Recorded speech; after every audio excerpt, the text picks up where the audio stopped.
might do fun stuff on the other side. Who knows? Oh, wait. What? Yeah. I'm completely fucked up. There we go. There we go. Hey, Charlie.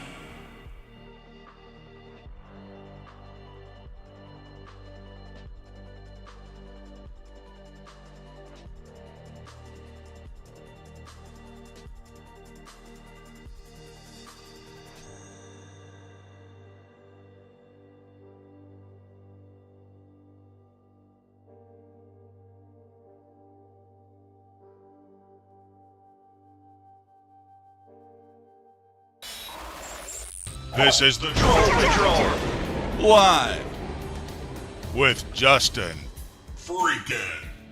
Deja vu. I feel like we've already done this once before. Welcome to the Troll Patrol live. It's a freaking Sunday night. We were watching the memorial for Charlie Kirk. Can you even call it a memorial, guys? If you were here with me for that, was that a memorial for Charlie Kirk, or was that a political rally for TPUSA and an attempt to make Charlie Kirk into a martyr? It was kind of disgusting how brazen it was. But welcome in. Perhaps you were on YouTube. Flash these nuts. There was somebody earlier that was like Trump 2028. Flash is certain that he's going to divorce Melania and marry Erica. I mean, Erica does seem to be his type. I would say, I ain't saying she a gold digger, but she ain't messing with no broke rapist. Colin, welcome back in, my friend. That's exactly his type. I don't even know what to make of what we watched.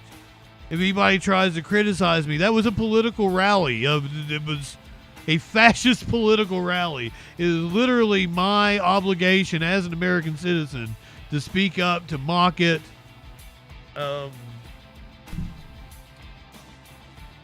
We do have something that we're going to do here. I've promised it for a couple of hours now.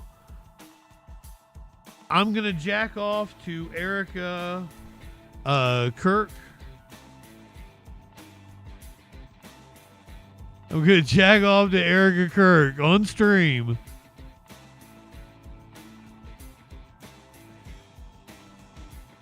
For Charlie. For Charlie. And I want everybody in the chat to give me your 4 Charlies as I'm doing it.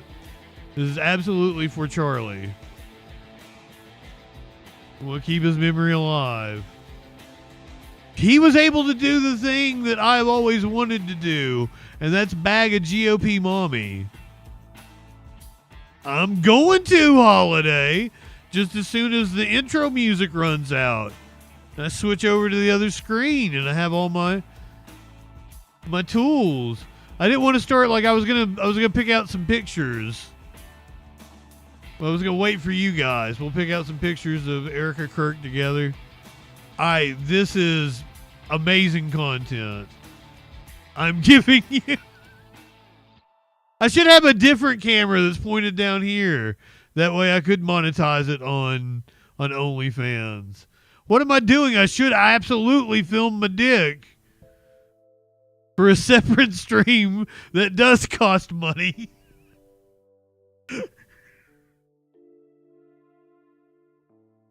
Oh my God. Erica Kirk, here we go. Let's pick out our most. This is absolutely a fappable picture. Let's pick out our most fappable Erica Kirk. I'd rather not have her crying. I'd rather Charlie not be in the shot.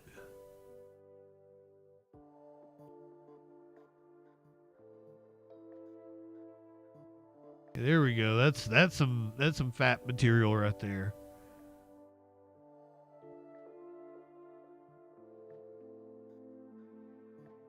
Huh.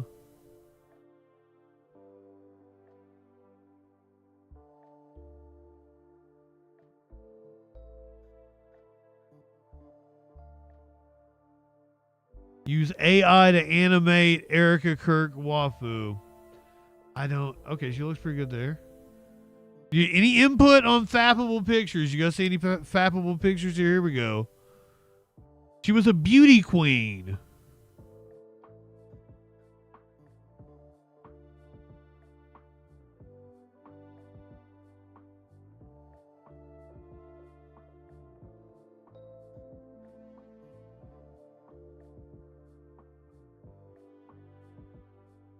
Yeah, do we have swimsuit? Erica Kirk. A swimsuit. Uh-oh, what?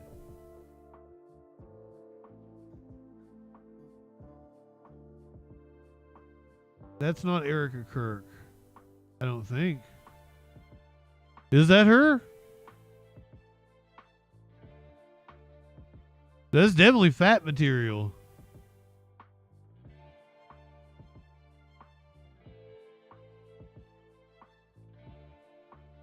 Erica Girardi. Yeah, that is not Erica Kirk. Well, she was like Miss Utah. No, Miss Arizona.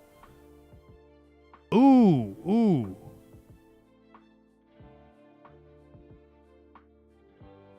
You know, Flash, you might have had a flash of brilliance.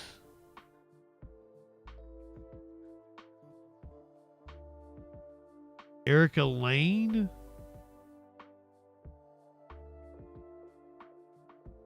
Frentezva. Frentezva. She's Latin? What?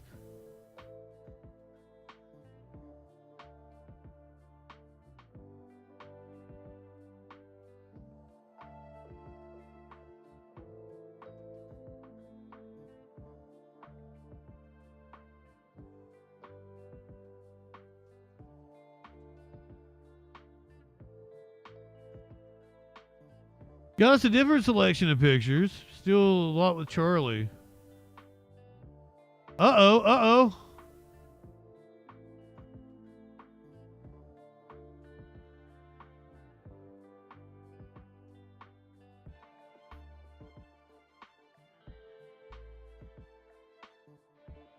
There we go. That is high quality of fat material right there. So, damn it. I can't believe I'm doing this.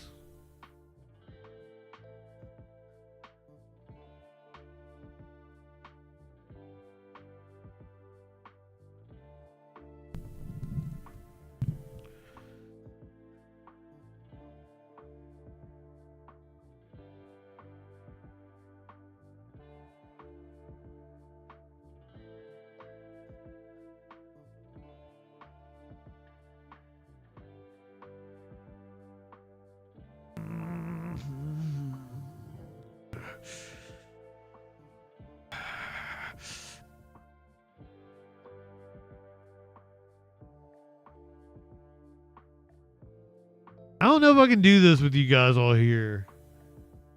It's a lot harder than I thought it was going to be on command. Where's my 4 Charlies at in the chat? 4 Charlie. Yes, can you turn around?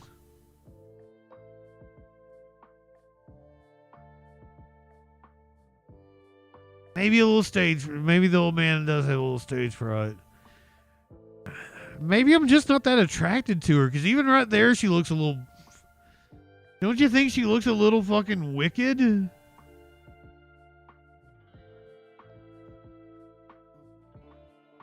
I can't make it any bigger. That's what... The picture and my dick, apparently. What do you guys think? Clinically, would you? That's the test.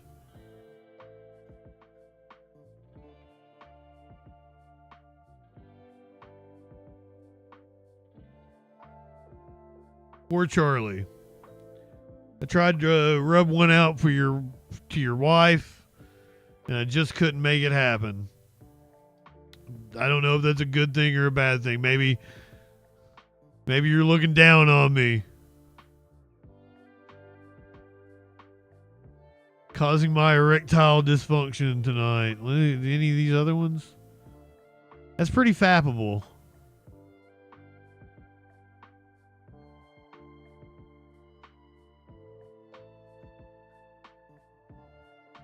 She's got pretty eyes when they're not looking evil. This is her, Miss Arizona. You'd pray with her. Oh shit.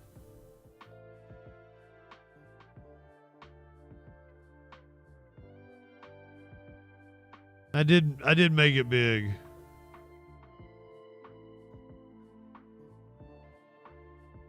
I don't know if I'm proud of that, if I'm going to clip that segment and put it up on YouTube or not. That one may not have been a winner.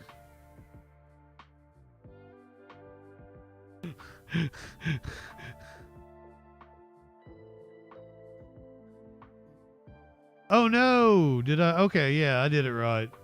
I'm sorry, I thought I fucked YouTube up. Hey, YouTube people, you can totally call or Discord in if you got opinions.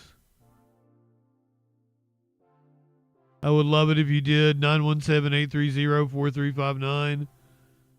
The Discord link is in the chat. You want to tell me how horrible of a person I am. Libertad, did I tell you good evening? Red wine. Blah, blah, all the time. Red wine.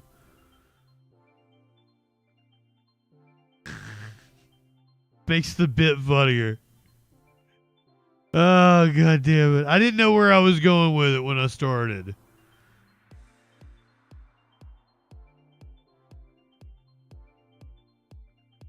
I didn't know if there was going to be a cum shot or what. I never actually took my dick out.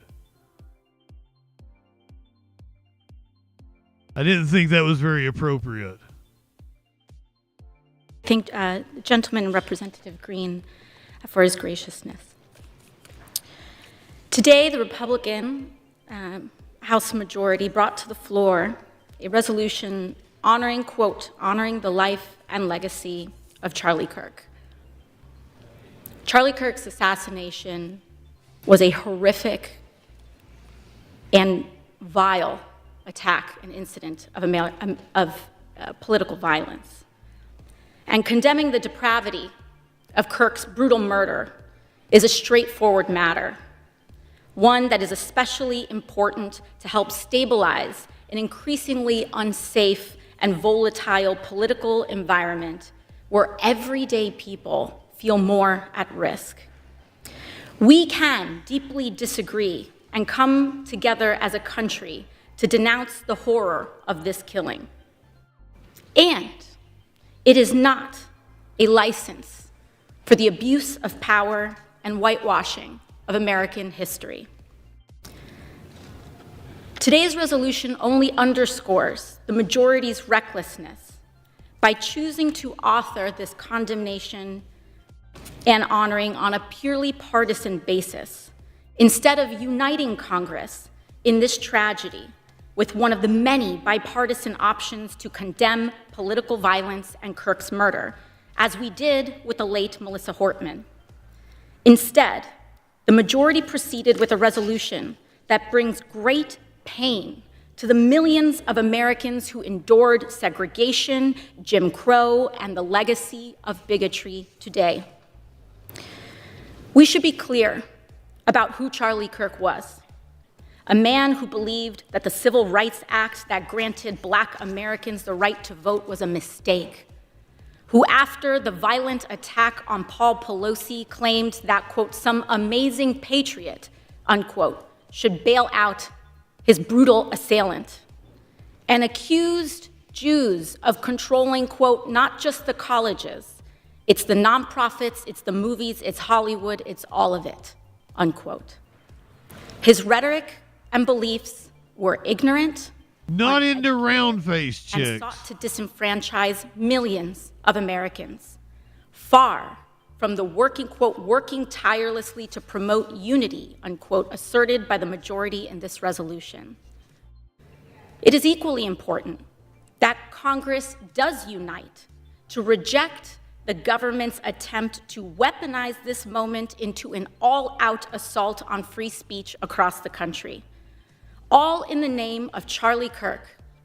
President Trump and the FCC are now cynically threatening to shut down ABC and any outlets who give airtime to the administration's political critics.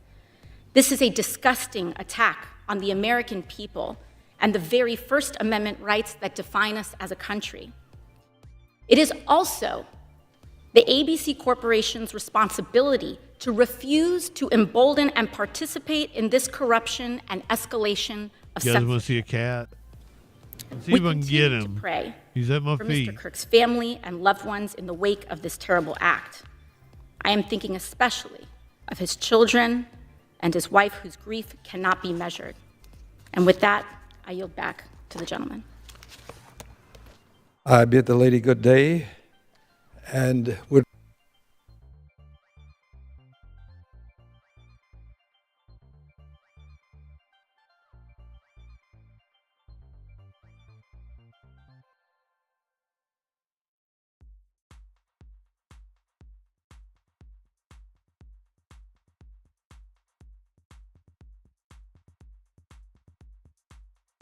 I gotta watch him. He'll kangaroo kick me in the side.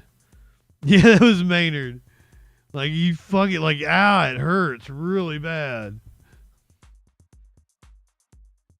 I gotta hit the content warning for this just because you may get so libbed out.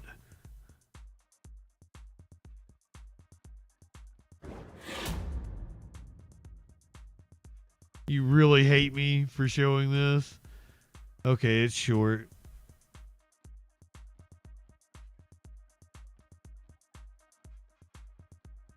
Van Jones talks about the last message he received from Charlie Kirk. Students at Utah Valley University gathered to pay tribute to Charlie Kirk, who was assassinated on their campus just 9 days ago. The vigil comes ahead of Sunday's funeral for Kirk. Tens of thousands are expected to attend, including President Trump. His murder and some unexpected outreach that Kirk made the day before his death had resonated with our CNN colleague Van Jones. The story begins when a Ukrainian woman was fatally stabbed last month in North Carolina. The suspect is a black man, and Charlie Kirk and Van got into a public sparring match online. Kirk claimed the murder happened because she was white. He said, "Fuck you, bitch." Announced that as completely unfounded. Kirk then sent out what Van calls a fire hose of tweets challenging his argument, which Van says sparked death threats against him. In the midst of all of this, Kirk reached out to Van in a direct message on X. "Hey Van, I mean it. I'd love to have you on my show to have a respectful conversation about crime and race. I would be a gentleman, as I know you would be as well. We can disagree about the issues agreeably." Now, that message was sent on September 9th. Yet all his fans were violent racists towards Van Jones. Was murdered. Van Jones just wrote a piece about this for CNN.com and is here tonight. I mean, this is extraordinary. So this was received the day before he was killed. Yeah. Look, I mean, we were beefing. I don't know. We were going at it online, on air, and then after he died, after he was murdered, my team called and said, "Van, he was trying to reach you, man." What? And what was he doing? Dialogue. Let's be gentlemen together. He says, let's disagree agreeably. So I'm sitting on this and I'm watching the whole country talk about civil war, censorship. And Van Jones launders his bullshit. About this guy? This guy is reaching out to his mortal enemy saying we need to be gentlemen, sit down together and disagree agreeably. It's his people calling for And I've sat on Civil War. Said, you know what? We're going to Memorial Weekend for this man. We disagree. Everybody knows we were not friends, okay, at all. But you praise the good when it's time to memorialize somebody. And what he did, and I didn't even know you keep it in context of what the person not was. For censorship. He was not for civil war. He was not for violence. He was for dialogue, open debate and dialogue, even with me. even with me. If would you have gone on his show? Would you have done? Look, I would have probably tried to get him on your show. I mean, I wasn't trying to build this platform, but I would have called him, we would have talked, and we would have started the process of trying to figure this stuff out. And I think what happens is people get so worked up, Anderson, seeing us go at it. They think they're supposed to go out and kill somebody, or go out and talk about civil war, or go out and silence people, or cancel people, or fire people, or censor people. About Charlie Kirk, Mr. Debate, I did not agree with him on literally almost anything. But we were words, not weapons, guys. We were words, not weapons, guys. And we were getting into a position where we could get some real debate going, whether it was going to be on CNN or on his show. That wasn't worked out. His first cooning. Taking him up. I wanted to beat Charlie Kirk in a debate. I didn't want somebody to shoot him. That's how we do it in America. And the idea that now,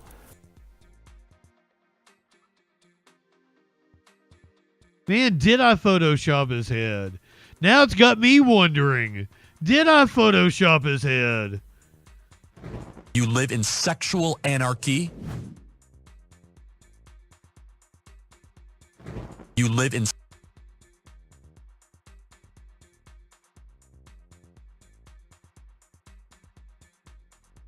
I don't know that I did. Fuck.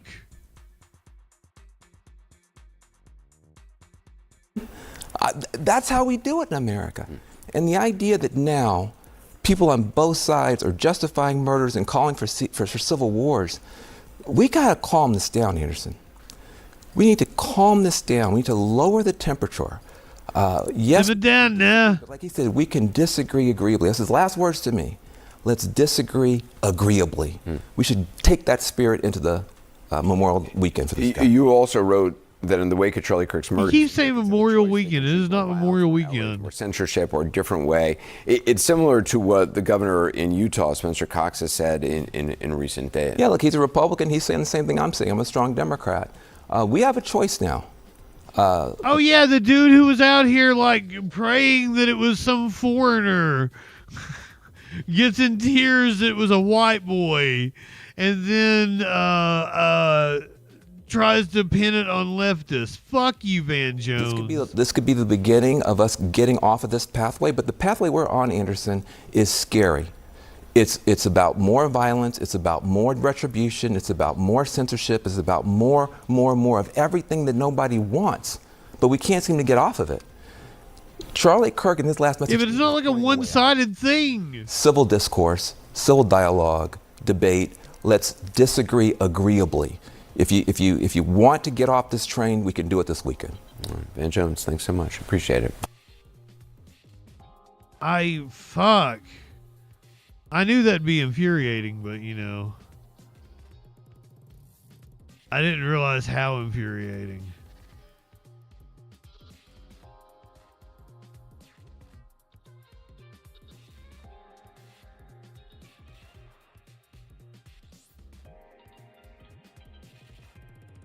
Let's talk about Ted Cruz is on the right side of something for once.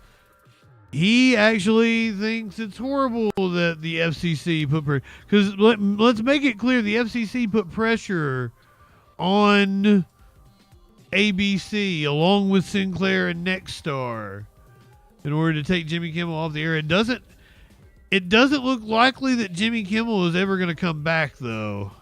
Good evening from New York. I'm Chris Hayes. Donald Trump's administration has The further we get away from this, since there are a list of demands. threatening critics with prosecution, targeting colleges and law firms, deporting protesters or student op-ed writers, or putting them into detention, who are here on legal visas for the views they expressed, and then arresting people who protest the deportations. None of it's been particularly popular.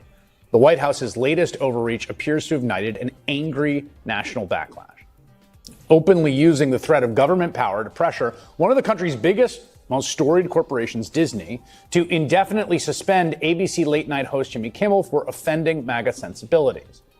It's Trump's most high visibility authoritarian attack on free speech. And yet, that's really saying something. Hundreds of demonstrators, many of them writers and actors, gathered outside Kimmel's Hollywood studio today, as well as Disney's Burbank offices and ABC's Manhattan headquarters, to protest his suspension. Meanwhile, Google searches for cancel Disney Plus spiked across the country as droves of social media users posted they were ending their subscriptions to the media giant's app. And in a rare public comment, Michael Eisner, the former longtime CEO of Disney, took to social media to blast the company and its capitulation to the government. Quote, "Where has all the leadership gone?" The suspending indefinitely of Jimmy Kimmel immediately after the chairman of the FCC's aggressive yet hollow threatening of the Disney company is yet another example of out-of-control intimidation. Even some Republicans recognize this censorship campaign for what it was and are openly expressing worry about the precedent it sets. On his podcast today, Senator Ted Cruz, that Ted Cruz, likened Trump's FCC chairman Brendan Carr to a mobster. And so he threatens explicitly, we're going to cancel ABC's license. We're going to take them off the air so ABC cannot broadcast anymore. And I got to say, he threatens it. He says, we can do this the easy way, or we can do this the hard way. Yeah. And I got to say, that's right out of Goodfellas. That's right out of a mafioso coming into a bar going, nice bar you have here. It'd be a shame if something happened to it. The questionable and wildly oscillating accent aside, Cruz was not exaggerating. Today, when Trump was asked about Ted Cruz comparing the FCC chairman to a monster, We are all Jimmy Kimmel. his man and managed to sound like a mob boss. These airways, they make millions and millions of dollars. The news makes millions of dollars. ABC, your network. I mean, your network wrote very badly about me, and they had to pay me $16 million. So do you think you ever Oh my God. has a right to No, I take think away the Brendan Carr is licenses? a patriot. I think Brendan Carr is a courageous person. I think Brendan Carr doesn't like to see the airwaves be used illegally and incorrectly and purposely horribly. Doesn't like to see a person that won the election in a landslide get 97% bad publicity before the election. It was a pretty narrow victory, actually. He didn't even win it in a Jimmy landslide. Kimmel hasn't been fired. The show hasn't been canceled yet, but it seems increasingly likely ABC's suspension won't be reversed. Two insiders told Rolling Stone that the lead up to Kimmel's suspension, multiple executives, ABC, Disney, and their affiliates, quote, felt Kimmel had not actually said anything over the line. He didn't. Of Trump administration retaliation loomed. And that threat of government retaliation in the form of Trump's Federal Communications Commission is precisely what puts this censorship campaign in just a completely different category from any past instance where local stations refuse to air network content. Has there ever been anyone you felt you clicked with? And what was his name? Susan. That was a special 1997 episode of the ABC sitcom Ellen, in which the character played by real-life lesbian Ellen DeGeneres finally came out. It was boycotted by family values groups who succeeded in getting at least one network affiliate in Alabama to refuse to air the episode. That was about it. Then in 2003 came the Dixie Chicks, that's the hit country band whose lead singer, Natalie Maines, told a London crowd this as the Iraq War loomed. Real life lesbian.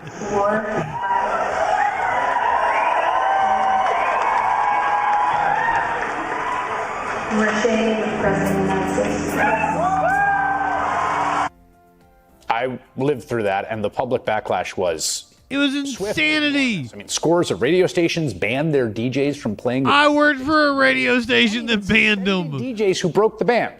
The Dixie Chicks had to basically break up for more than a decade. But in neither that case nor in Ellen was there overt government pressure for censorship from an FCC chair making mobster-like threats. And the only thing that might come close was back in July when CBS announced it was canceling Stephen Colbert's late night show at the end of the season. The chicks? No, they're totally not MAGA. They're cool. Posting to social media, quote, I hear Jimmy Kimmel is next.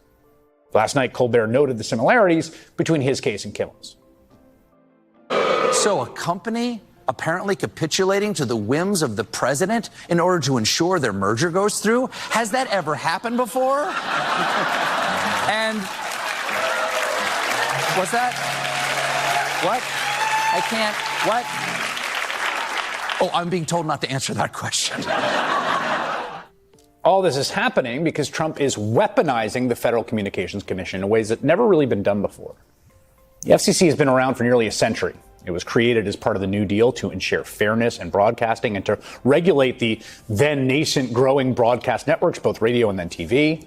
And it was designed as a nonpartisan agency that's independent from the executive branch. It's not part of the White House. It's not part of the cabinet.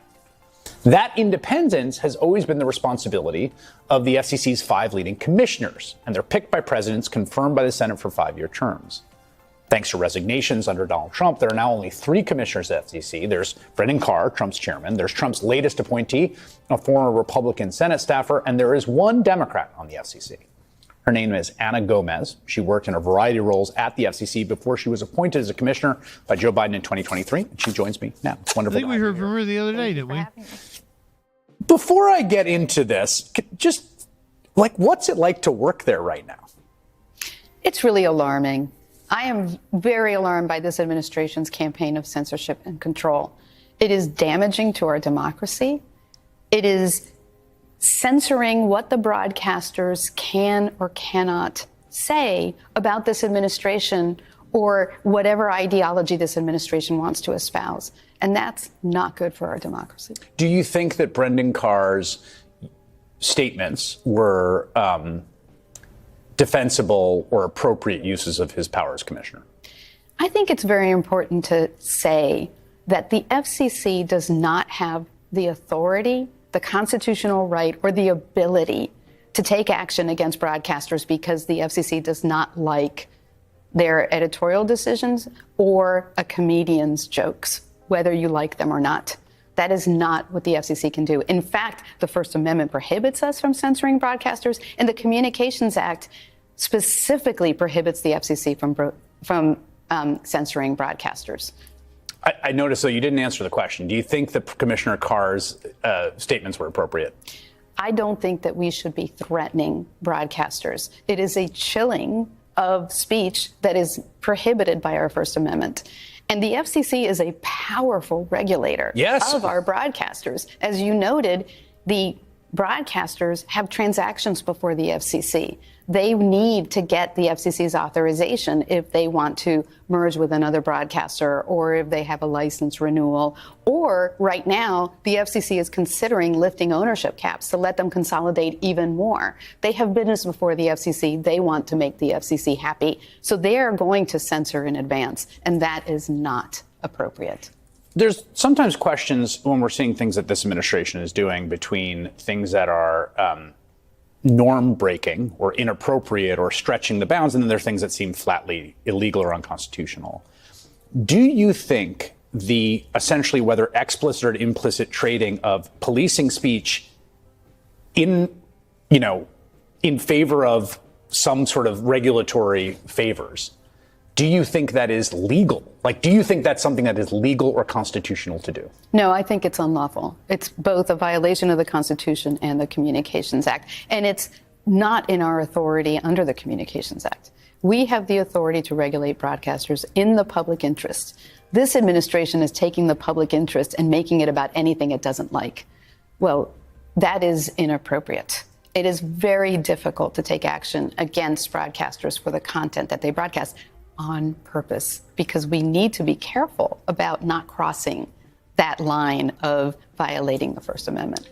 I've covered multiple, FCCs through the years, and FCCs in Republican administrations, including Michael Paladin during the Bush administration and Ajit Pai in the first Trump administration.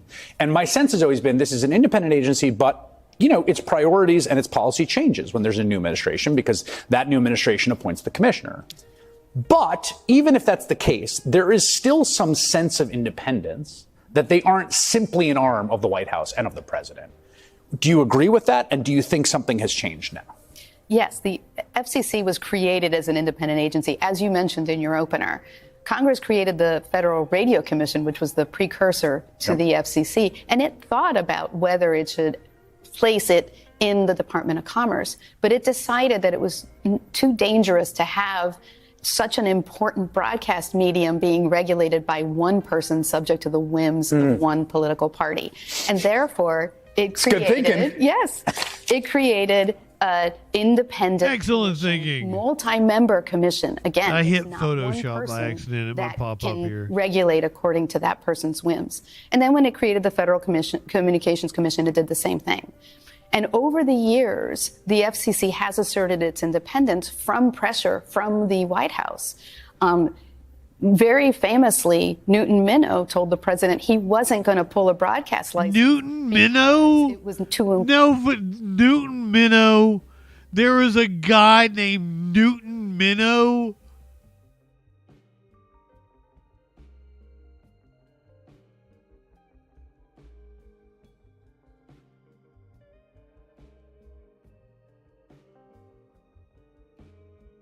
She made that up. Important to maintain that independence. And he told the president at the time, I did you a favor here. I gotta see what Newton Minow looks like. Holy shit, hold on.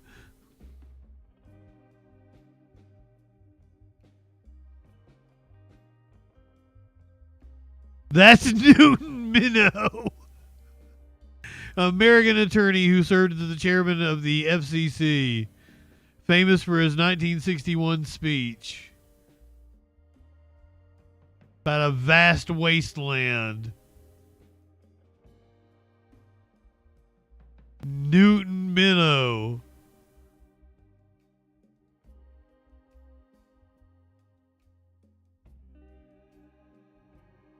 This is what a young Newton Minow looked like. Well, you learn something every day, don't you? Tell us more about Newton Minow. President was. There was another case where the chairman did the same thing. He was pressured by the president, can't remember which president it was, and he did the same thing. We have had to assert our independence for decades from exactly this type of political pressure because it's so dangerous. Yeah, I mean, there's a sort of analog here, whether in the actual structure to the Independent Federal Reserve, which of course has the Federal Reserve Act, which sets up independent structure, to the way the Department of Justice has operated in the post-Watergate era, both as a matter of norms and sort of some statutory changes, which is, yes, it's part of the administration, but not just the plaything of the president for important reasons. I want to play you what the president did say. He seems to have a theory here of a kind of new fairness doctrine that has been violated by the networks that he has it out for. Take a listen to what he had to say.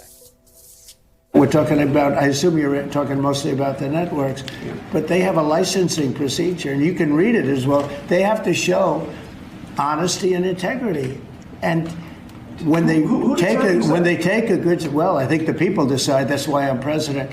When they take, yeah, Donald Trump, the arbiter of honesty and integrity, like you often do, and you make it into like it's a loser, or you put a negative spin on it. I don't think that's right.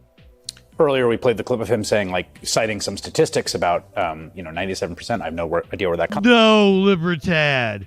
No, you Brits have the best names. What was the name of that one town? Cockmouth? Come the fuck on, Libertad. Comes from, he says, when you have comedians and all they do is hit Trump, I don't think that's legal. To the extent there's a theory here, it seems to be that if there's too much negative content on networks, that means they're in violation of the law and they can have their licenses revoked. Is that true? No. License revocations are very rare. And we have rules about license revocation. And it's, like I said, it's very rarely done. The last one I can think of, we revoked a license because the broadcaster did not air for over a year. So that seems like a pretty big failure. We do have rules that regulate how broadcasters can operate in the public interest. But as I mentioned, the public interest isn't some amorphous concept that just allows the commission to decide, well, you have been critical of this administration and therefore you should lose your license. That would be contrary to the First Amendment. Yes, and we have a Supreme Court ruling from last year in Verulo that was very explicit. 9-0 decided that the government can't use its sort of coercive speech powers on private entities to try to get them to regulate speech in just the fashion that it appears that the chair of the commission has done in the last day or so. Ana Gomez, who's currently a commissioner on the Federal Communications Commission. Thank you so much. That was really, really illuminating. Thank you. As we're still on the topic of the Jimmy Kimmel thing, an ABC station in Sacramento came under fire. A suspect has been arrested and apparently released on bond. The search for a shooting suspect is over after a local TV news station was hit by shots just 24 hours. Cockermouth. Yes, that was it. CBS 13 News at 5. We're streaming. I'm Madison Keevee. Well, no one was hurt when at least 3 bullets hit the ABC 10 station in Sacramento yesterday. Police say the suspect is 64-year-old Anibal Hernandez Santana, who lives in Sacramento. He was arrested on charges of assault with a deadly weapon, shooting into an occupied building, and negligent discharge of a firearm. The sheriff's office confirms that he was now released on bail today. Here's what we know about that shooting so far. Detectives say 3 shots were fired Friday afternoon into the ABC 10 building in downtown Sacramento. Employees were inside the building at the time, but again, no one was hurt. Even with the suspect identified, police say they don't have a motive for the shooting. Now, it comes the same week that ABC's network pulled Jimmy Kimmel's late night show from its airwaves over his comments about Charlie Kirk, prompting... Did you see the guy with the old school detective hat on? That's great. This guy right here. You expect him to have like a Cockney accent, be smoking over a cigar. His comments about Charlie Kirk, prompting protests outside the ABC 10 station. But again, police have not connected either of these events with a motive or the shooting. This is unacceptable behavior, and so, to those that may have been responsible for this, I hope you see this, we're not going to stop looking for you. This is unacceptable behavior. It's not going to be tolerated in Sacramento. Now, the suspect's arrest announced at 1 a.m. this morning. His first court appearance on those charges is set for Tuesday. Last night, the governor's office was briefed on the shooting and added in a statement posted on social media that any violence towards journalists is an attack on democracy itself. JustinFREAKIN is a hell of a name. Thank you very much. They said, quote, "We stand with reporters and staff who work every day to keep communities informed and safe." J-Trax, would you like to call in and have a conversation with me, my friend? You seem like you've got a lot to say. I got a phone number. I got a Discord. We would love to hear from you, pal.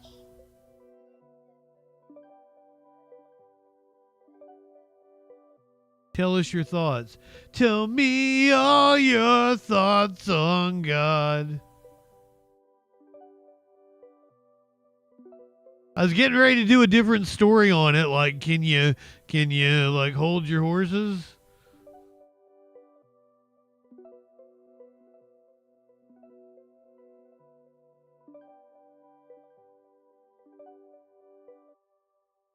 Because I got neighbors over here. New details tonight about the man suspected of firing shots into a local TV station. Police say ABC 10's building was targeted in a drive-by shooting. No one was hurt, but people were in the building. Sacramento police announcing today they arrested that suspect. Thank you for joining us after the game. I'm Cecil Hannibal. KCRA3's Denzel Cortez has the latest details tonight in this investigation. Tonight, authorities confirming they arrested a suspect accused in yesterday's shooting at KXTV, Sacramento's ABC affiliate. 64-year-old Anibal Hernandez Santana taken into custody after investigators matched a vehicle that witnesses say believed to be a white hatchback, leading officers to River Park. Eyewitnesses footage capturing the showdown.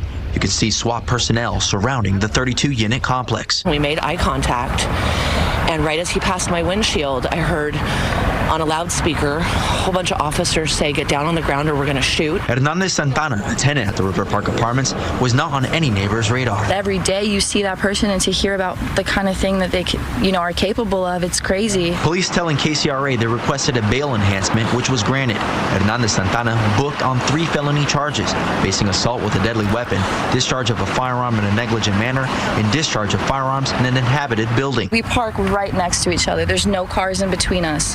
So I'm always seeing him coming and going. Hernandez Santana was held on a $200,000 bail before being released earlier today. He was a nice guy, but then after hearing all this, we're just like, what happened? The news rattling neighbors. We all have to go to sleep here, and it's hard when you don't know all the information. In Sacramento, Denzel Cortez, KCRA 3 News.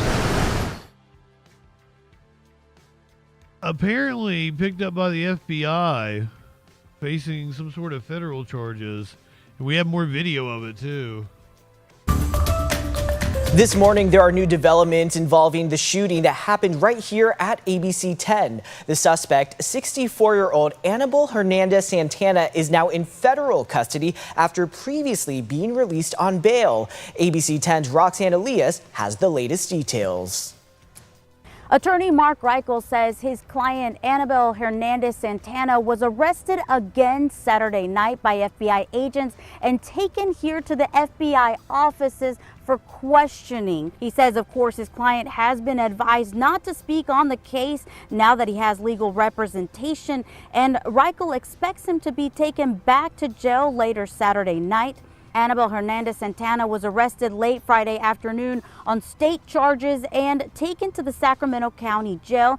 He then bailed out Saturday afternoon. His attorney, Mark Reichel, says he was out and he and Hernandez Santana were actually starting to prepare for what to do about appearing in Sacramento Superior Court next week. That's when he learned that later on Saturday night he was arrested by the FBI and taken away to face federal charges.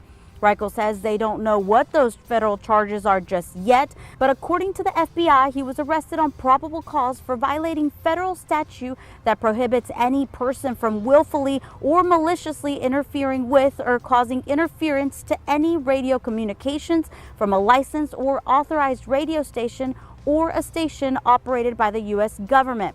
Reichel says what he can tell us about his client is that he had a very distinguished career as a lobbyist in the state legislature, and he had just retired in the last few years. He described him as accomplished and educated. He says they don't know anything about the offense because there hasn't been any evidence produced or provided about why they think he's the person involved in Friday's shooting. But Reichel says they look forward to being in federal court sometime next week. This is consistent with the Trump administration's prosecution, where something they believe has political overtones, they're going to, bring it into federal court. So I think that's what you're going to see here. Of course, we don't have the federal charges. We reached out to Sacramento police for any additional information, but they tell us they have no comment at this time. Reichel also says his client will be held without bail because of those federal charges. In Roseville, Roxanne Elias, ABC 10. Now, the FBI confirmed the arrest to ABC 10. They sent us the following statement, quote, Hernandez Santana is scheduled to make his initial appearance in federal court in Sacramento on Monday, September 22nd at 2 p.m. The charges are only allegations. The defendant is presumed innocent until and unless proven guilty beyond a reasonable doubt, end quote. Meanwhile, ABC 10's Gabriel Porras was in the suspect's neighborhood earlier Saturday morning, speaking with residents about the operation to arrest the suspect. Witnesses say 64-year-old Annabelle Hernandez Santana was eating an ice cream in front of this River Park apartment complex. Oh yeah, ice cream. When suddenly, bro, they got the SWAT car out here. A swarm of Sacramento officers rushed in. And we've been at this apartment for 3 years. In 3 years for Angela, this was a first. We made eye contact, and right as he passed my windshield, I heard on a loudspeaker a whole bunch of officers say, "Get down on the ground or we're going to shoot." And 9 marked and unmarked vehicles were all surrounding my car. He just had a normal demeanor. Police say Hernandez Santana fired at least 3 gunshots into the lobby of the ABC 10 studios Friday afternoon. Our own coworkers were inside, but no one was injured. Well, when you showed me the picture, I like I said, I see him all the time. So Neighbors like Destiny Rich know him as Al. the interactions we did share together were brief. If I had to notice anything about him, it was the fact that maybe he wasn't always the most friendliest or like welcoming. He wasn't anyone that I would ever like sit and talk to. He was just like a keep to himself kind of a guy, like literally just wouldn't like talk to anybody besides saying what's up, how's it going. According to online court records, Hernandez Santana filed a wrongful termination lawsuit against the nonprofit California Rural Indian Health Board. Variety reporting that the lawsuit was withdrawn in 2020 and that when he was fired, he got into a verbal confrontation with supervisors who called police. Sacramento police told us they've had interactions with Hernandez Santana in the past, but did not share details on those interactions. They have not released a motive in the shooting. Facebook and X accounts matching the suspect's name and picture posted frequently, criticizing the Trump administration. In the past week, posts on X were daily. A post on X in July reading in part, quote, "The authoritarian oligarchy is now complete," and quote, "Rules don't apply if election was stolen. Fight." Hours before the shooting, the same X account reposted a video of a Republican congressman saying the late conservative activist Charlie Kirk would have been the 13th disciple. The account commenting in part, quote, "This is blasphemy. Can't believe these Republicans sucking up to their own twisted show." The day before the shooting, there were protests in front of ABC 10. The demonstration was over ABC's decision to pull Jimmy Kimmel Live following criticism over Kimmel's recent comments on Charlie Kirk's assassination and his MAGA characterization of the suspect. ABC 10 is an affiliate of ABC but not owned by the network. It is owned by Tegna. Honestly, violence is not the way to resolve things, but I'm pretty sure I can speak on behalf of all of us that, we're all in question. In Sacramento, Gabriel Porras, ABC 10. Holiday followed the dude on Twitter. A couple days ago, maybe yesterday, maybe Friday, they arrested a guy outside of the stadium where they held the Charlie Kirk event. Apparently, he was impersonating a police officer. All that comes as the Secret Service arrested an armed Moore County man inside State Farm Stadium. Joshua Runkles from Cameron is facing charges of impersonating an officer and carrying a weapon into a prohibited place. The arrest again happening inside the stadium there. Maricopa County court documents say Runkles told an Arizona Department of Public Safety officer he was working with a security detail through Turning Point USA. Runkles. When asked for identification, he showed a Franklin County Sheriff's Office badge and an Idaho law enforcement identification card. It's not clear which state the Franklin County Sheriff's Office badge was from, but Sheriff Kevin White here in North Carolina says Runkles is not currently employed by his office. Runkles, who told the state police major that he was armed, was told that he could not carry on the stadium's premises. He was later detained by the Secret Service inside the stadium, court documents say, with a loaded pistol, revolver, and several knives. Runkles has been released on bond. A Turning Point USA spokesperson said in part, this individual was doing advanced security for a known guest planning to attend the memorial service tomorrow. We do not believe this person was attempting anything nefarious. The advance was not done in proper coordination with the TPUSA security team or the U.S. Secret Service. So this was some sort of Proud Boy that goes in advance of some person that attended the rally. The militia dude.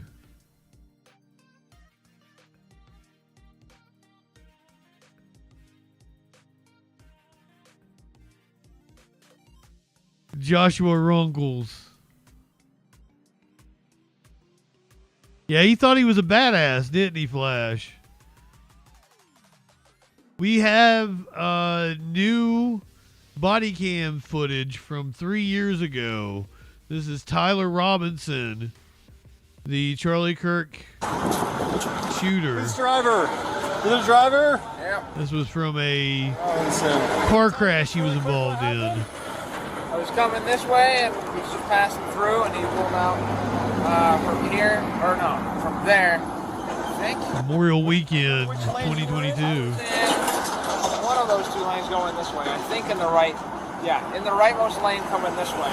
Okay. And he would have been there going left. What is that accent? He turned in and I T-boned into the side. Okay. Do you remember looking at the light? Yeah, it just turned yellow as I was getting into the intersection. Gotcha. Okay, are either one of you injured in any way? Utah Hick. No, nothing hurts. Okay, do you have your registration and proof of insurance on your vehicle?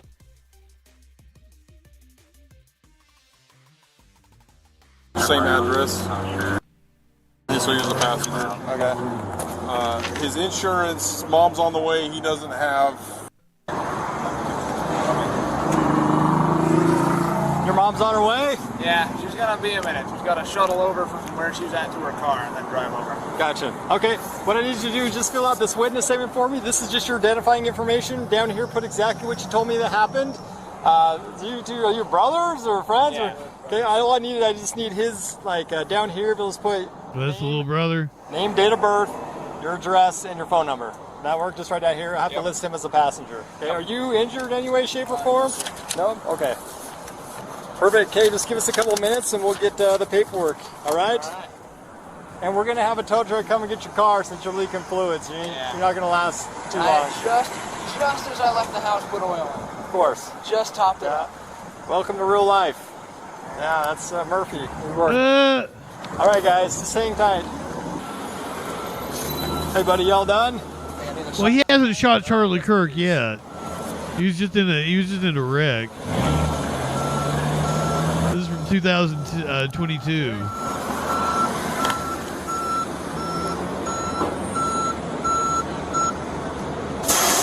But they've uncovered everything. Oh yeah. Happened? They probably treat women a lot worse. I said, "Are you all right?" And then as we pulled up here, I had him check on them. Okay. All right. Did you make a statement saying that it was your fault? No. What's that? No. When I got out, I was like worried, so I just went out. I was like, "Yeah, it wasn't your fault. It was our fault. We were both messed up." And I first went up to him to check on him. Okay. You said that to him? Yeah. Okay. Well, what do you mean by that? I think it was just trying not to. Okay, because you guys have a couple different versions about what happened. So we had a third party witness that watched the entire. I mean, he's a kid. He's probably never been in a wreck before. Story a little bit. So you're heading. Probably nervous with the cops. That rightmost through lane through the intersection. Are you interested in this? Do you wanna keep watching it? I was getting ready to cut him off. Okay, do you remember looking at the light? Yeah, I was looking up at the light just before getting there. Okay. I saw it shift yellow, and as I get into the intersection, there was a vehicle in the lane between the leftmost through lane that was forward some. So people on the side of you were slowing down to a stop.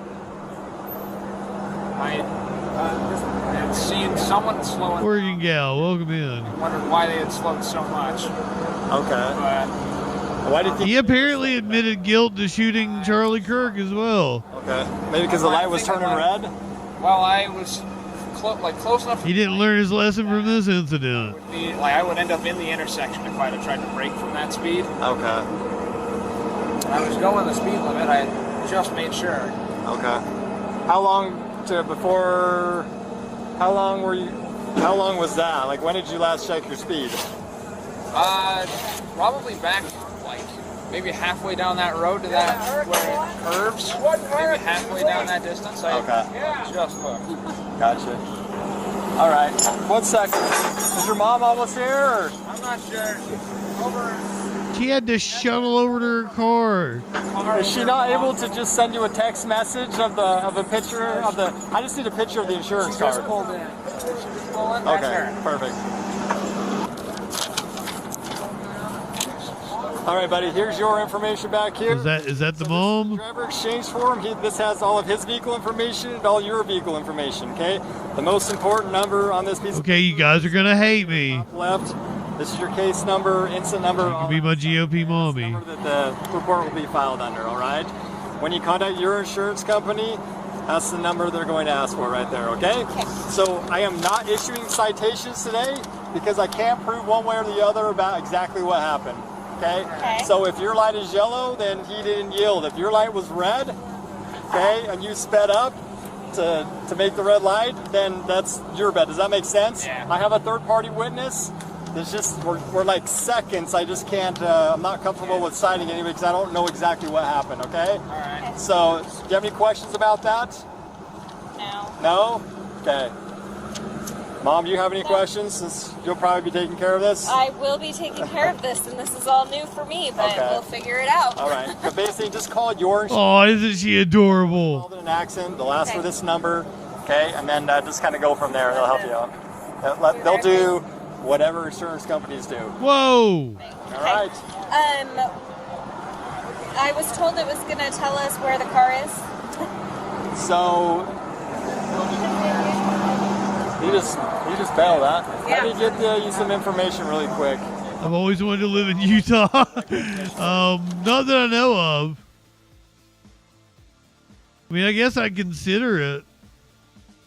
Is it a Mormon family? Do we know that? I haven't heard anything about them being Mormons. I know they're surrounded by Mormons.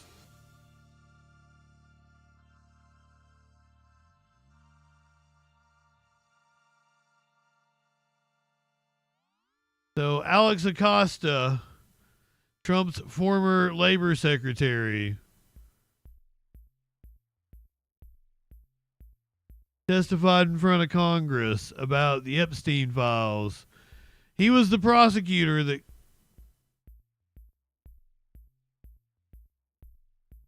he looks so mean, but he's pretty mean.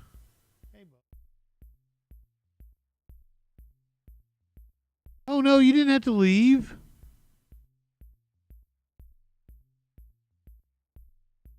He didn't have to leave. Representative Crockett went on CNN to talk about the grilling of Acosta that took place. Tell me, were you able to press Acosta on why he gave Epstein what a lot of people think was a sweetheart deal? Yeah, so I was trying, but obviously there were a lot of members in the room as well as a number of attorneys for both sides. And so I probably could have sat with him alone myself and dug for days. But I specifically was also listening to him. So at one point in time, he was talking about they were basically gauging the strength of their case, which is not abnormal. That is what prosecutors are always going to do. And basically he said as a team, they came to the conclusion that the case was just too weak and it would be better if they had a guarantee of getting him into prison as well as being able to make sure that he was going to be a registered sex offender. They did say they did not know about the work release, or he said he didn't know about the work release and that wasn't part of the agreement. He says that, he also, well, let me back up. I basically wanted to know, why is it that the case was weak in your opinion? He said that he felt like there were going to be impeachment issues with the witnesses. That the witnesses weren't credible. And so then I was saying, tell me what the impeachment issues were going to be. Because it's one thing to throw it out there. It's another thing when I'm breaking it down to you, because I understand what is impeachable and what's not. And so he's like, well, some of them didn't want to testify. I said, well, that's not impeachment evidence at all. And has there ever been a situation where you've brought a witness forward who did not want to testify? What other evidence was there? And if you felt like the case was weak, and most of us have rules where if you've got a statement from a witness and because of fear, maybe because of threats, because he said some of them were fearful, some of them allegedly had been threatened, all kinds of different reasons, man, there's ways to work around this. I say, let me tell you something. I have tried these cases on the other side, and I can tell you that we have had people come forward with hardly any evidence, because we have what we call a one witness rule in this country, which says that if you believe this one witness beyond a reasonable doubt, then that is enough. Right. And it really comes because of sex cases, because a lot of times who else can testify about what happened in that room? So I was really getting at him, and he said, well, 2006 was a different time. It was a lot different as it relates to the movement and what was going on. I said, let me tell you something. I've been practicing law since 2006, so I know what was happening in 2006. Right. So I was really ready to tear in and really get down to some other things, because I've dealt with child sex cases. And based on the little information that I know about what he had back then, in my opinion, he had more than enough evidence, but he was arguing that he didn't. And I said, well, let me ask you this. Towards the end of the time that I was going to be there, I asked him, I said, normally prosecutors consult with the victims. And there are some cases that I've had to go to trial on, not because the prosecutor necessarily wanted to, but after they consulted with the victims were saying, no, I want my day in court, and whatever happens, happens. Yeah. But that didn't happen. And that's why you had a problem. And so he gave all these excuses about. And also they didn't alert the victims. Correct. Because they weren't. This plea deal. No, he was telling us about all these conversations he was having, but he wasn't having the conversations with the people that were a part of the case. Yeah, it's such a cop-out, because obviously if you are going to prosecute a drug dealer, most of your witnesses are going to be drug users. If you're going to prosecute a pimp, most of the witnesses are going to be prostitutes. If you're going to prosecute a pedophile, most of the witnesses are going to be children. So I don't know if he became a whole U.S. attorney. Well, that's my question. And did not know that. So I'm not an attorney, and I know that. Well, listen, I've been in the court and I've dealt with enough cases. In fact, I once had to defend a serial rapist. And frankly, he specifically went after very vulnerable women. He went after drug addicts. They always do. They always go after the weakest. And I was like, and he got a lot of time. That's all I can tell you. So I'm like, obviously I did my part as a defense attorney, but I mean, it wasn't making sense. And even when I pressed him on impeachment, he never really got to impeachment issues. Impeaching the witnesses. Impeaching the witnesses, the victims. He never really got there. What did he say when people asked him about this is behind closed doors. We don't have video of this. To bear from wealthy men? He's saying that he never really talked to anyone else really outside of this. And then he's saying that he never really got into the minutia, because my questions were more so like, I wanted to skip ahead and be like, why was it not a sweetheart deal? Because he was explaining that he doesn't feel like it was a sweetheart deal. He felt like, even today, looking back, that this deal was a good deal. So I wanted to find out. It's so preposterous. What about the non-prosecution? I'm just telling you what the man said.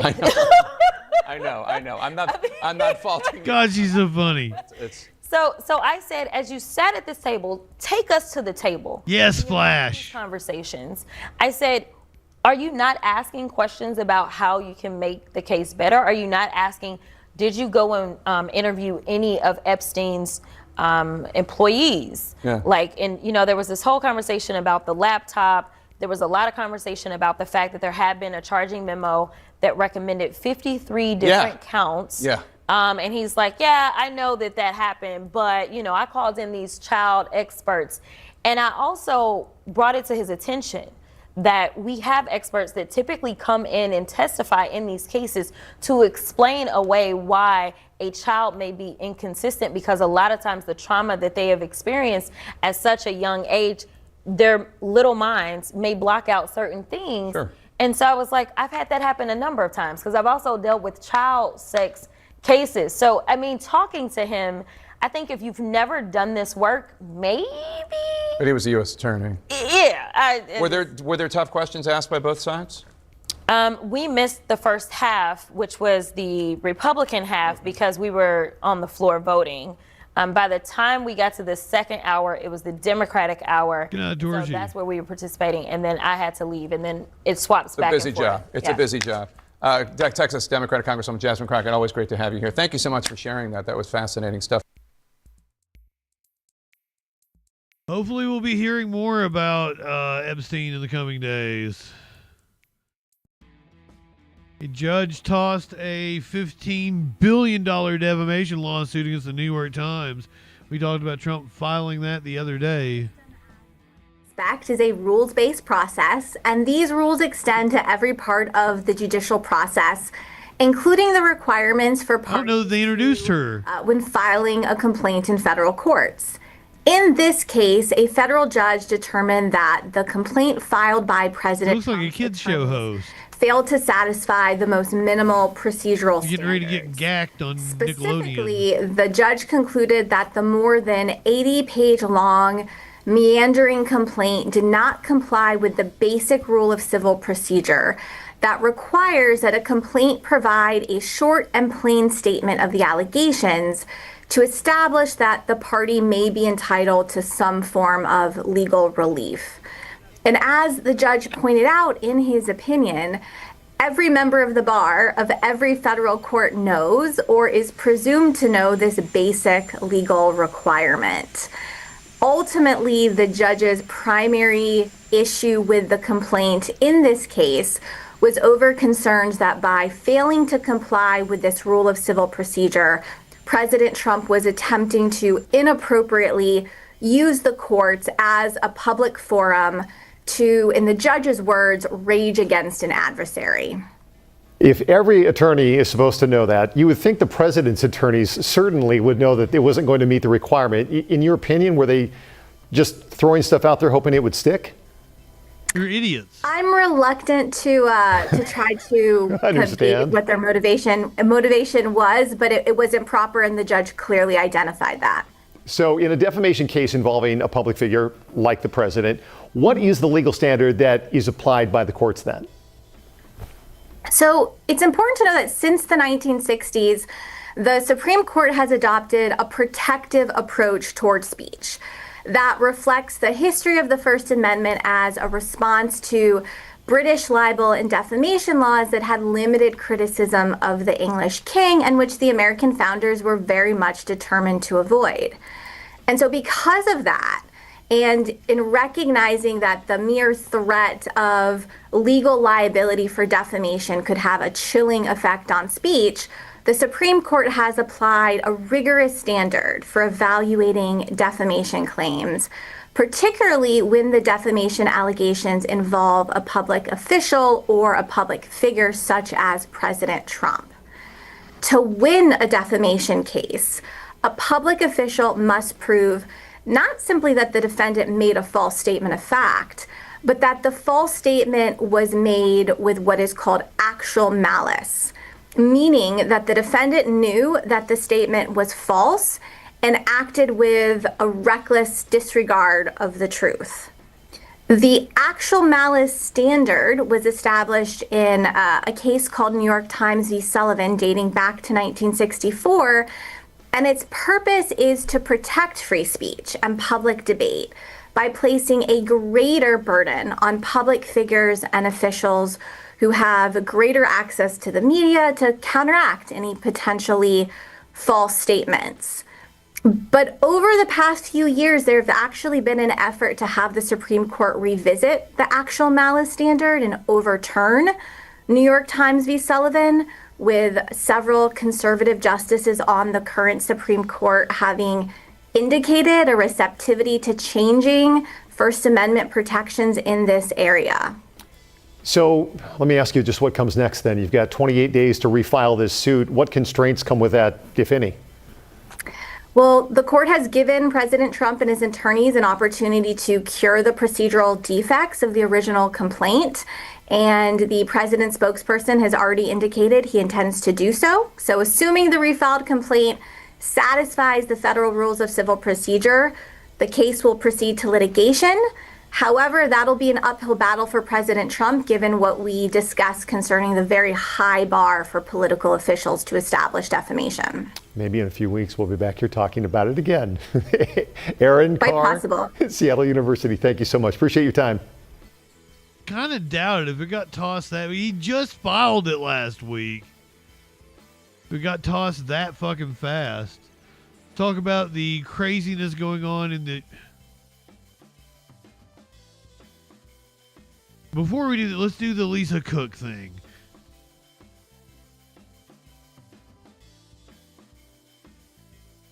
Two different people that Trump has accused of mortgage fraud.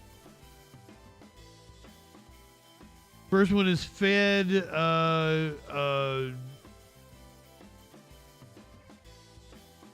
member of the Fed Reserve Board, Lisa Cook, who apparently filled out her paperwork correctly, could not be committing fraud. Trump asked the Supreme Court to let him fire Federal Reserve Board member Lisa Cook. Trump has asked the Supreme Court to allow him to fire the Reserve Board member, setting up a test of the president's ability to take control of the powerful interest rate setting body. The Justice Department on Thursday asked the High Court to reverse the decisions of two lower courts that allow Cook to remain in her position while the broader legal fight is underway. Their decisions enable Cook to participate in a meeting this week that resulted in a quarter-point reduction in the interest rate. Trump's incursion on the Federal Reserve is the culmination of his bid to assume control of all facets of the executive branch, even those intended to be insulated from political pressure or control.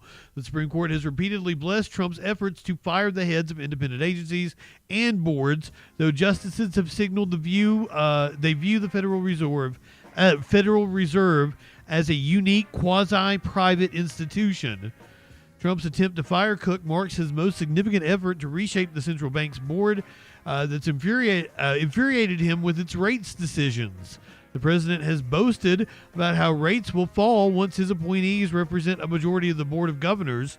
Stephen Barron, Trump's top economic advisor, took an unpaid leave of absence from the White House and was sworn in earlier this week to serve out the remainder of former Fed Gov Adriana Kugler's term.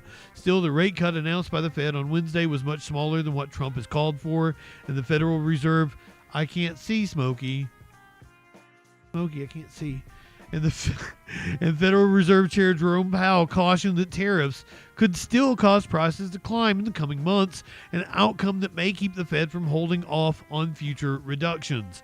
Trump attempted to fire Cook last month under a provision of a law that permits the president to remove members of the Federal Reserve Board for cause. He contended that allegations of mortgage fraud leveled against Cook by his appointee atop the Federal Housing Finance Agency justified Cook's summary termination just 3 years into her 14-year term.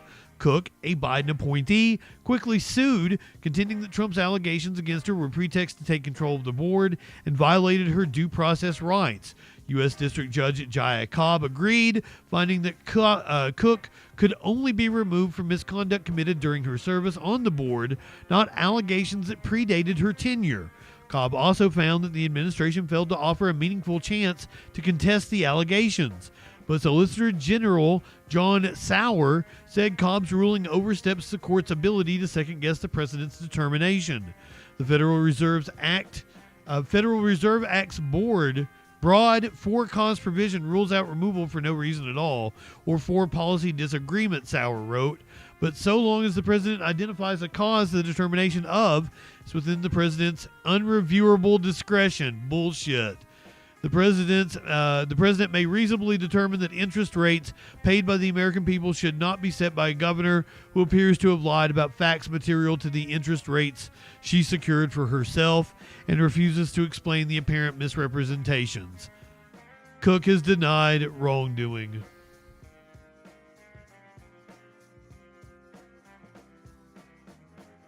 So that is Cook. He has also alleged that Letitia James has done the same thing. A U.S. attorney has resigned, refusing to bring charges against Letitia James. Trump administration taps a new U.S. attorney in Eastern Virginia amid the fallout from Seibert resignation. Trump forced out Eric Seibert from the role amid reports an investigation into New York Attorney General Letitia James was not resulting in charges. Attorney General Pam Bondi has tapped a new top federal prosecutor in the Eastern District of Virginia a day after U.S. Attorney Eric Seibert resigned from the post amid attacks from the president. Bondi appointed Maggie Cleary, a self-described conservative lawyer from Culpeper, Virginia, who has been active in Republican politics as acting U.S. attorney, according to two people familiar with the decision and an internal email reviewed by Politico. Yep, anytime Trump decides you're not sufficiently loyal to him, he can fire you and can get you fired from your job at ABC, apparently. Here's Smokey. Cleary served as an assistant U.S. attorney and once claimed she was framed for being at the Capitol on January 6th. That led to a brief internal investigation, and she was placed on administrative leave before she was cleared. Cleary wrote in May that experiences of being falsely accused led her to apply to become U.S. attorney in Virginia with a plan to end politically weaponized investigations. Wow. In the last 4 years, I've been somewhat cautious about sharing my experience, but now, while Donald Trump is president, I feel emboldened to finally tell how I, too, was targeted politically. Cleary's ascension was announced within the Justice Department on Saturday afternoon and comes amid controversy over Seibert's departure. ABC News first reported that Seibert had been resisting pressure to criminally charge New York Attorney General Letitia James, a longtime Trump adversary, with mortgage fraud. Politico has not independently confirmed the contours of the James investigation. After he informed his office Friday he was resigning, Trump claimed in a late-night Truth Social post that he had actually fired Seibert because of his links to Democrats.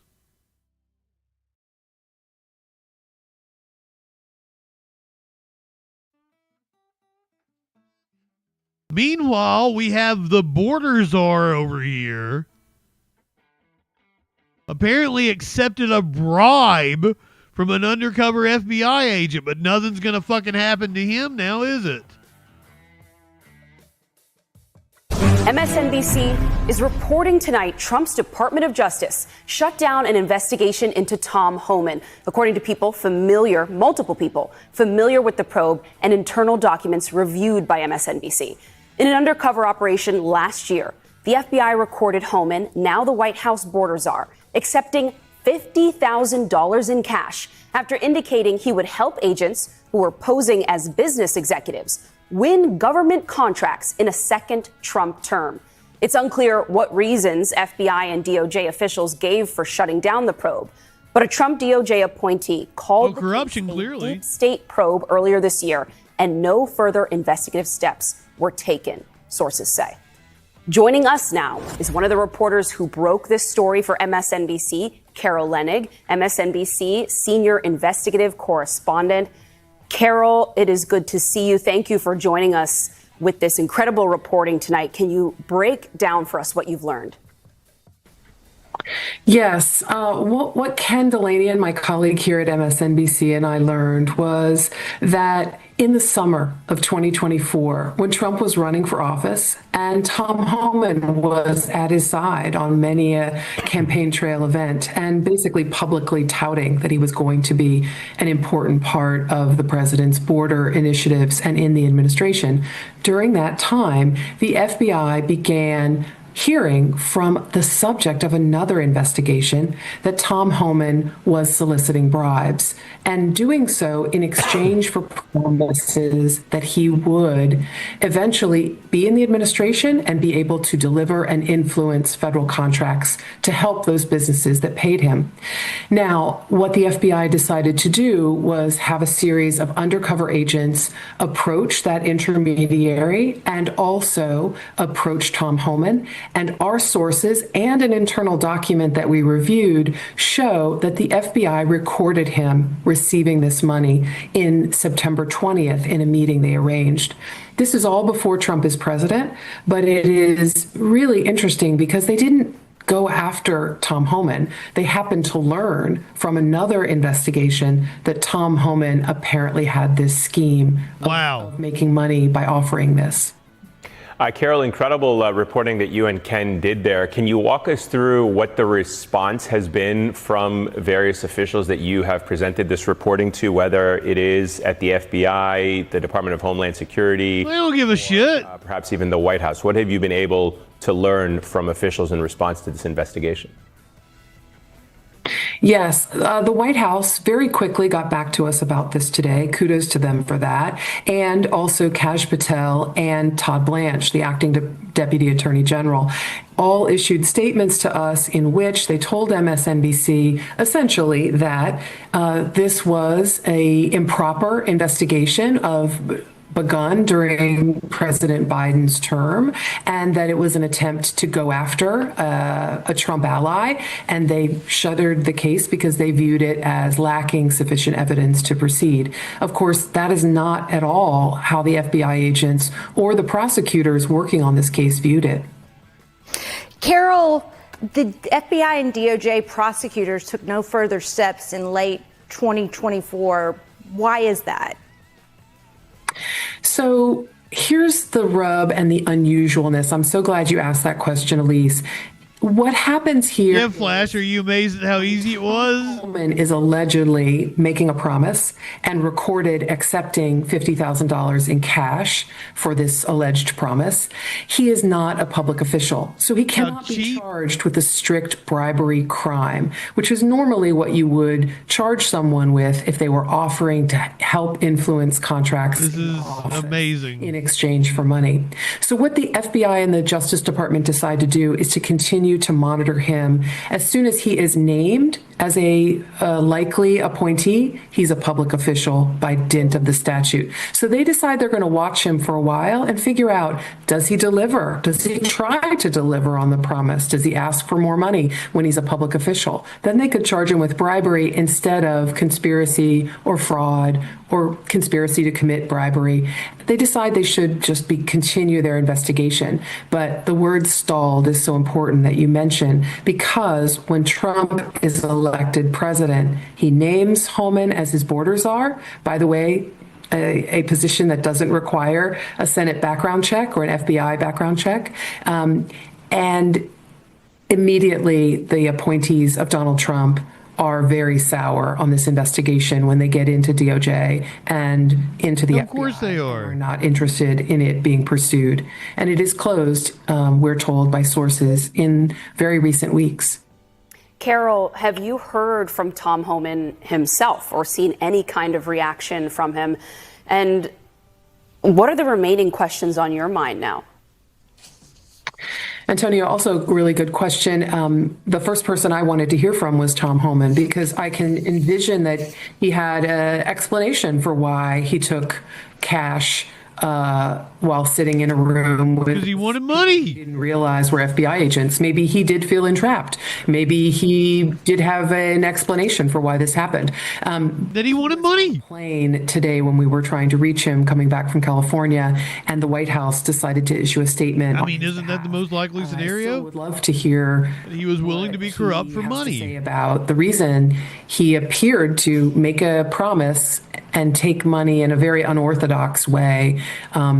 Usually FBI agents view someone taking a bag of cash as an indication that they know that what they're doing is criminal. All right, MSNBC's Carol Lennick, thank you so much for that incredible reporting. You can read the entire. He wanted a bag of cash. That's why he took the bag of cash. That's the explanation for it. Speaking of corrupt politicians, Andrew Cuomo went to speak with Muslim voters, and it did not go well for him at all. We begin with that heated scene in Queens. Former Governor Andrew Cuomo confronted by loud critics inside a mosque as he tried to make his case to Muslim voters. That moment underscoring the sharp divide in this mayoral race. Dick Brennan joins us now with the latest on what happened. Dick? Yeah, Jessica and Christine, Cuomo had been criticized by Zohran Mamdani for not campaigning at mosques and went for the first time to campaign at one last week. Today, he was at a mosque in Jamaica, but he was not exactly welcomed with open arms. The division by race. Andrew Cuomo being shouted down at a mosque in Jamaica, Queens, but the former governor persisted despite the chaotic reception. This is a democracy, and we can have a difference of political opinion. When the shouting died down, Cuomo tried to differentiate between himself and Zohran Mamdani. I've always been a Democrat. Mr. Mamdani is a socialist. He is a socialist. And there's a big difference between being a Democrat and being a socialist. Cuomo was also heckled as he left the mosque. On the west side of Manhattan, Democratic Socialist Zohran Mamdani denied his campaign orchestrated any response at the mosque to Cuomo, but said many Muslim New Yorkers are infuriated with Cuomo being late to meet with the community. And the answer is a record of engaging in Islamophobic rhetoric, a campaign where he sought to paint myself as the first Muslim Democratic nominee in the history of this city, as someone to be feared, as someone to be understood more in the language of an animal than in the language of a person. Mamdani cited the case of a man who was charged in Queens with making threats against him and his family. Earlier in the day in Union Square, Republican nominee Curtis Sliwa insisted that everyone has to take down the temperature, but defended the right to speak out. I believe that the antidote hey, Jojo Siwa. is more free speech. We need to keep free speech alive. What we have to do is stop the violence. Now, Mamdani appeared with Senate Majority Leader Andrew Stewart Cousins to emphasize his support from the so-called Big Three. He's been endorsed by Cousins, Assembly Speaker Carl Hastie, and Governor Hochul, but is not endorsed by State Democratic Party Chief Jay Jacobs. We have a few weeks to go. It looks like things are heating up. I was going to say, that's the most intense exchange we've seen so far in this race. Yeah, it's pretty intense. It was. He went in there and he stayed there. So yeah. he took it. That's All for right. sure. Thank you, Dick. Thank you, Dick. Hello. Slapping fannies and killing grannies. JoJo C was amazing. Listen, I don't feel like doing all this like other shit that's going to bum me out tonight. skip some other shit because I did the Charlie Kirk thing. But I'm trying to stay on Kick for 5 hours. I've been on for 4 hours, so we're gonna do a couple more news stories that are more on the lighthearted. More on the lighthearted as I'm getting ready to. This is not a lighthearted story. But then we're gonna watch something. I don't know what it's gonna be, but we're gonna watch something on Kick. Maybe police chase. Who knows? This happened at the Tampa airport. Apparently, somebody was trying to carry on some bones. Screeners see a lot of things at Tampa International, but this has got to be a new one. What appears to be human remains were uncovered in a passenger's suitcase. Fox 13's Aaron Mesmer is at Tampa International for us tonight. Aaron, is this really what it looks like? Allie, those are the human remains that Customs and Border Protection says they found in someone's luggage as they were getting screened coming in from somewhere else in the world. You can imagine what must have been going through their minds. May have been pretty similar to what we saw when we showed those photos to travelers. These are the kinds of images that would make a lot of people react just like this. What the hell? What the hell? The photos came from a social media post from Customs. Did you say what the hell? Director of Operations, Carlos Martel. He wrote on X, quote, "From cigars to bones, what started as a passenger declaring just 10 cigars at Tampa International Airport turned bizarre." Martel continued, CBP specialists uncovered what looked like human remains, including part of a skull wrapped in foil in a duffel bag. That's not normal. And why is that in your luggage? And what did you do? And who did you do it to? A lot of questions from travelers hearing about the news Friday. I like her. Like, and you decided to carry human remains with you. Like, why? That's disgusting. I can't. Where else you gonna carry them? Opening the bag and seeing that in there. Authorities say they also found some prohibited plants and undeclared cigars. According to the Post, the traveler claimed the items were for rituals, but due to serious health risks, they were seized and destroyed. Although since then, a Homeland Security spokesperson wouldn't confirm the status of the remains. Investigators also aren't saying where the passenger came from, where they were going, and if they were detained. Some they were doing voodoo. Authorities can get some answers. We have different cultures and things like that sort, but not with human remains. Like, it's still wrong. Another human remains. Unanswered questions Could be a are little gonna have to come monkey. from the Department of Homeland Security. We just don't know when that might happen. At this point, Allie, all they're saying is that this is an ongoing investigation. Wow. Okay. Sort of at a loss for words with this one. All right, Aaron, thank you.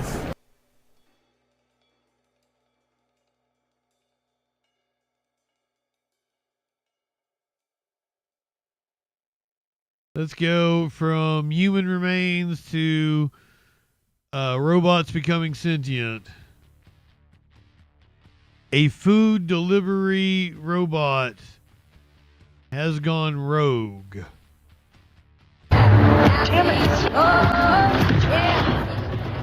Now at 10:30, this technology glitch over in West Hollywood. A delivery robot nearly runs a man on a mobility scooter right off the sidewalk. The video of what they're saying was an irritating encounter already has more than 20 million views online. The victim says that this is not the first time he's had close calls with delivery robots in his neighborhood. KTLA's Chris Wolf is live in Hollywood with more. Chris. Yeah, Rick and Karine, what a story this is. As you said, the video has gone viral with tens of millions of views on social media. And now the man at the center of the storm tells me he's getting all kinds of feedback from people accusing him of staging the whole scene as some kind of money grab, to those who strongly support him, saying they too are concerned about rogue robots.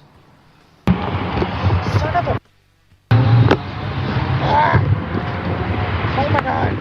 You might call it sidewalk rage captured on camera. A man in a mobility scooter tries to pass one of those food delivery robots, but the supposedly mindless machine will not allow such a takeover, slowing down, swerving, brake checking, and slamming to a halt. Damn it! This isn't supposed to happen, is it? One would expect these automated meals on wheels to be harmless, convenient, and would you believe many people actually consider them cute? No! Yes, this recently happened in Hollywood, and we believe all involved survived.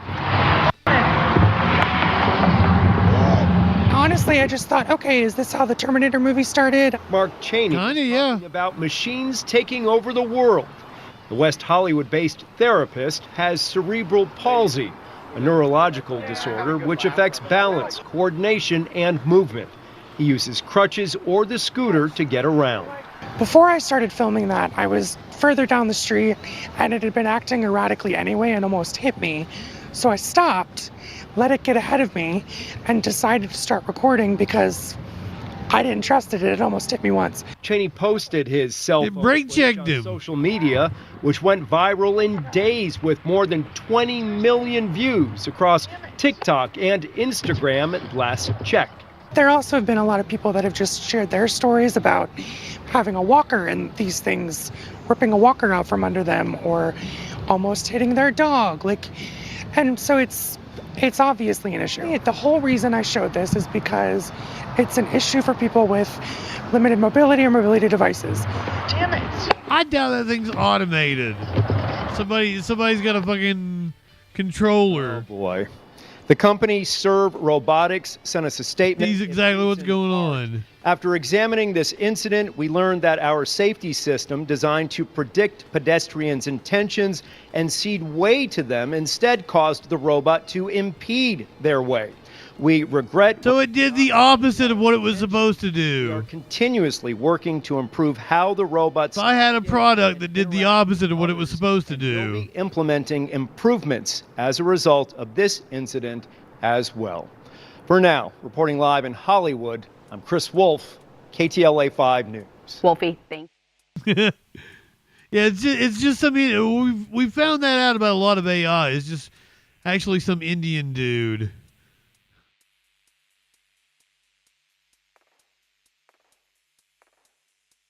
There's somebody watching a camera. A woman's vanity license plate is getting her tickets from around the country.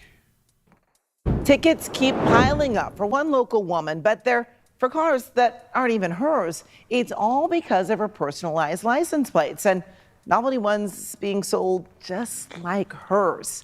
On your sides, Christine Lazar joining us now to explain how this all unfolded. Christine, this is certainly a wild one. Well, this is really born out of the fact that now we have so many cameras that are handing out tickets for running red lights or for not being on the, being on the toll roads. And those cameras, they can make some mistakes. So since May, she's received 15 red light and toll road violations after a nationwide retailer started selling novelty plates online that just so happen to have the same letters that she's had on her personalized plate for more than 2 decades. He has a custom paint job. The Lord over here taking up for the robot. Her car is an understatement. I pinned a picture of it on my bulletin board for probably 2 years before it was coming out. I'm from Detroit. It's a muscle car. I was lovesick for it. And so what better to put on her vanity plate than the phrase lovesick? How connected are you to this license plate? First of all, I'm in love with love. It's part of me. It's my life, and it goes with my car. For 20 years, well, ma'am, I will tell you, brought her nothing but joy until last May when she suddenly started getting tickets in the mail. Illinois, San Francisco, New Jersey. You be my GOP mommy. Texas. Tickets for making across the country for offenses like running a red light, going through a toll road. Oh no, she had a peace sign on the back of her car. When you get a ticket, you can go online to whoever's sending it to you and see the photos bigger of the car they're taking a photo of, and I could see that it's not my plate. It looks just like my plate. Turns out clothing retailer Zoomies was selling a novelty plate with the words lovesick. It looks almost identical to a real California plate. And so what did you do? I started calling every single ticket and discussing with whoever would answer the phone and listen to me and explain, this is not my car. Clearly, it's not my Dodge Magnum. If you look at the photo, some of them are Mercedes, some of them are pumpkin spice. Hey. Kiefer's lawyer sent a cease and desist letter to Zoomies asking them to stop selling the plate. Good evening. Other drivers appear to be using on their cars, but the company. You looked really cute last night. I should have told you that. I'm sorry, I didn't. Not twice, but 3 times with no response. But within days, we noticed that the Lovesick license plate had been pulled off its website. We contacted the Department of Motor Vehicles, and a spokesperson told us that California law prohibits the sale of any product that could be used to defraud, misrepresent, or impersonate a vehicle's identity, such as a license plate, but admitted to us that the DMV does not have direct enforcement authority to stop retailers from selling novelty fake license plates. But the CHP does. It is not a correctable citation. Some people believe it is, but it is not. It's a minimum of a $500 fine. Flash, you got your calibers? Towards $1,000. Is it legal for these retailers to sell these vanity plates, but just illegal to use them on a car? Yes. That is correct. They are basically sold for decoration or for novelty, like you say. But to display them on the vehicle, that's up to the person driving that car. Yes. And that is very illegal. That is basically falsifying information and falsifying a DMV document. And while CHP officers would know right away that this isn't a real California vanity plate, cameras can't always spot the difference. A lot of these red light cameras and things are set up on automated systems. So far, Susie has been AI again. Wiped, but she says she won't be satisfied until all these novelty plates are taken off the web.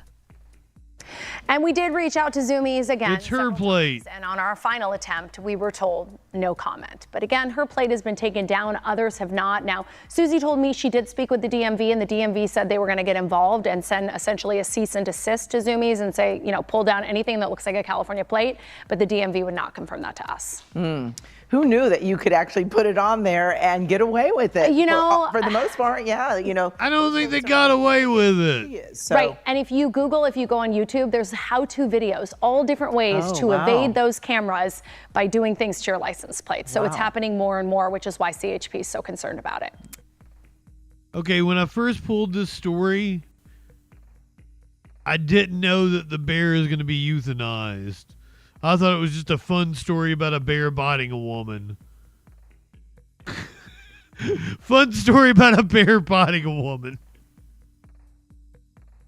I'm sorry. I wanted lighthearted.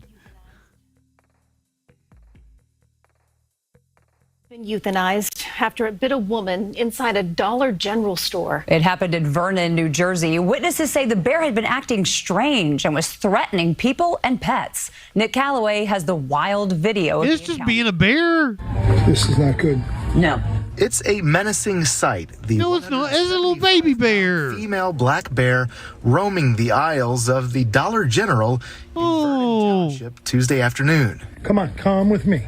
Come on. Sean Clarkin recorded this video on his cell phone as he lured the bear outside. He's going through the front of the store. Clear the front of the store. There's people in the store.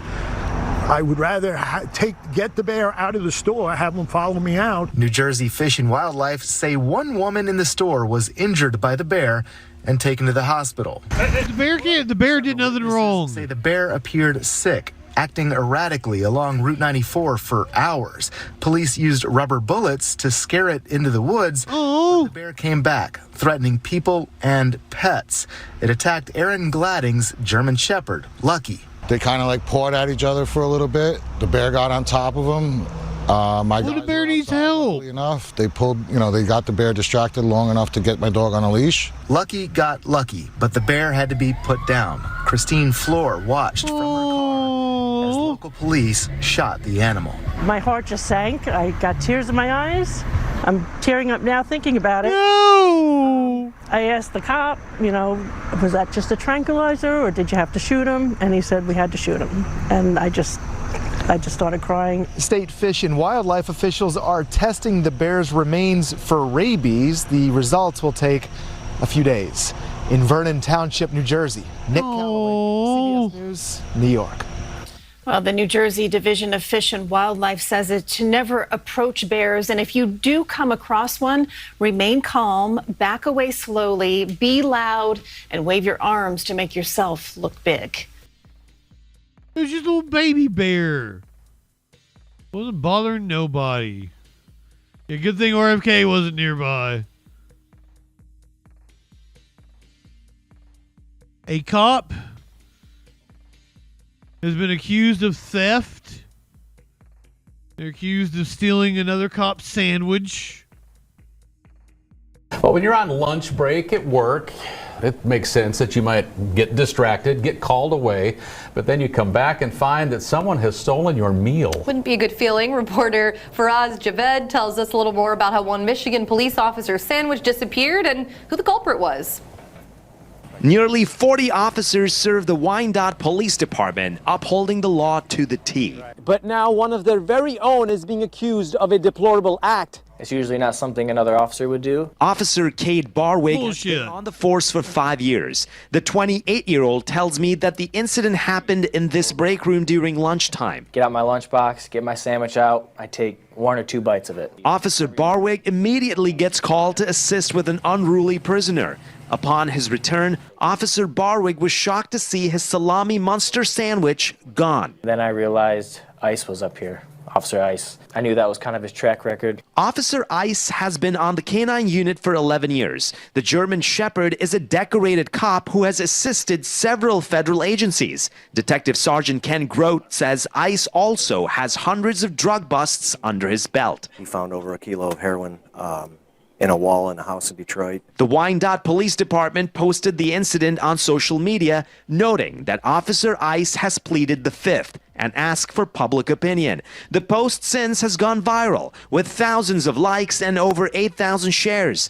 Lieutenant Neil Hunter tells me folks believe Officer Ice is being framed. Everybody says the face says it all. He's innocent. He's got a handsome face, and he just couldn't do something this heinous. Now, pretty much every day, Officer Ice receives treats and toys not only from Michigan, but from around the world. He also received his own sandwich. Where are we now with this investigation? The public spoke. His attorneys have spoken, several of them, more attorneys than I've ever seen a defendant have. And he's been cleared of all charges, and he's back to work. However, for Officer Barwig, justice may never be served. It's different being the victim and just knowing you might not ever get that piece. The dog is amazing. The dog is fantastic. Will you ever? You do not badmouth the puppy. He did nothing wrong. Yeah, he is a victim. I forgive him. He's done a lot of good for the city, and maybe he deserved a sandwich. Maybe not my sandwich, but maybe a sandwich. Oh, the puppy deserved all the sandwiches, thank you. In a wall in a house in Detroit. The Wyandotte Oh my Police God! Department posted YouTube people, on social media, that Officer Ice podcast, has pleaded the fifth. Rumble, everybody but Kick and D Live. Since has gone viral. Oh, Pumpkin Spice, come join us on Kick. 1,000 shares and take rips with us. Tells me folks believe we're getting rid of the news. Framed. Everybody says the face. Light one up, tip one back. It's all right to have a little fun before you hit the sack. I'm JustinFREAKIN. Something this heinous. We'll see you tomorrow night on the Troll Patrol. Officer Ice Live. receives treats and toys not only from Michigan, but from